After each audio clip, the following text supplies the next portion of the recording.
stop that. Ryan trying to get away. Look at that tap there from Blakely. Finds Yap. Yap with the stop. And look at the Pure Foods bench go wild. Kapag tahimik, dun ka mas dapat matakot. Hindi siya ang pinakamadaldal, hindi rin siya ang pinakamaangas. Pero kapag dumating ang huling 2 minuto, kapag dikit ang laban, kapag mabigat na ang hangin sa arena, iisa lang ang hinahanap ng bola. Siya.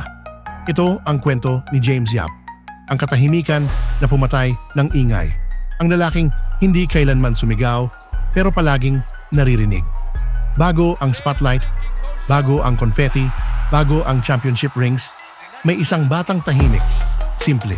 Tahimik maglaro, tahimik mangarap. Walang yabang, walang drama.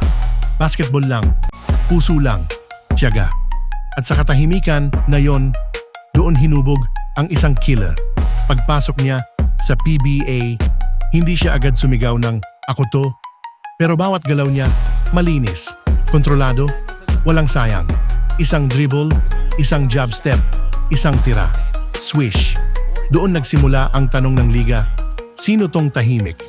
Pero delikado, hindi siya basta scorer. Isa siyang executor. Hindi nagmamadali, hindi nagpapadala sa emosyon. Habang ang iba ay umiinit ang ulo, siya lalong kumakalma. At kapag kalmado si James Yap, may masamang mangyayari sa depensa. Clutch, cold-blooded, precise, the silent assassin. Hindi niya kailangan ng speech. Hindi niya kailangan ng theatrics. Isang game winner lang. Isang championship shot. Isang tingin sa crowd. Sapat na. Dahil ang koneksyon niya sa fans ay hindi sa salita, kundi sa sandali. Mga sandaling hindi nakakalimutan. Finals MVP moments. Sunod-sunod na championships.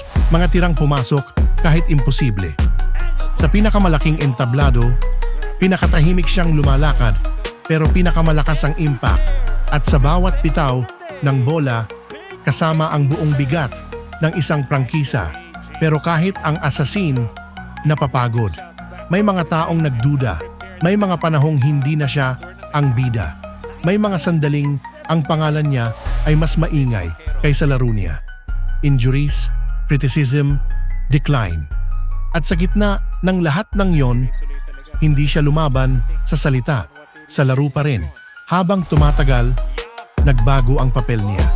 Hindi na lang scorer, hindi na lang closer. Isa na siyang paalala na hindi mo kailangang sumigaw para maging dakila. Na ang tunay na leader, kahit tahimik, ay sinusundan.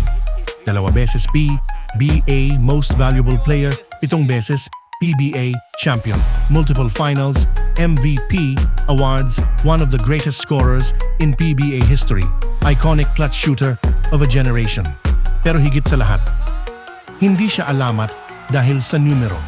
Alamat siya dahil sa tiwala. Kapag hawak niya ang bola, may pag-asa at minsan, iyon lang ang kailangan ng isang koponan. Si James Yap ay patunay na ang apoy ay hindi laging sumisigaw. Minsan, tahimik lang, pero kapag sumiklab, wala kang magagawa kundi manood. Kung na-inspire ka sa kwento ni The Silent Assassin, like this video, subscribe para sa mas marami pang basketball stories, at comment kung aling James Yap moment ang hinding-hindi mo makakalimutan.